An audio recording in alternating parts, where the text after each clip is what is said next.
Karen had always been a problem.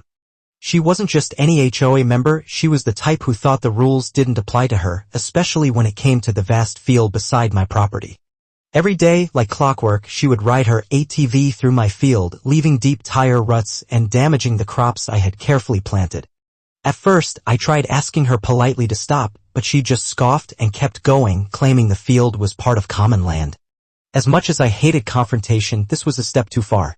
Her daily joyrides were ruining my livelihood, and I knew I needed to put an end to it. After all, I had been patient enough. One day, while she was away, I decided to take matters into my own hands and get creative. I began planning a little surprise for Karen, one that would send a clear message without being overtly aggressive. I waited for the right time. She was often out running errands, and one night, in the dead of darkness, I buried a series of large, pointed metal spikes just below the surface of the dirt path she always took.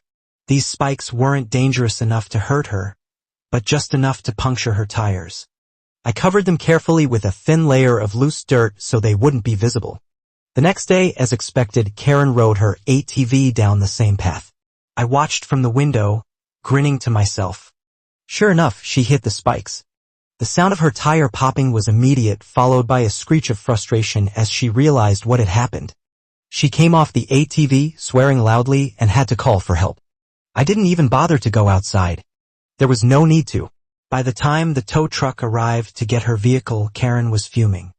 Her pride had been hurt more than her ATV, but the message was loud and clear. No one messes with my land without consequences.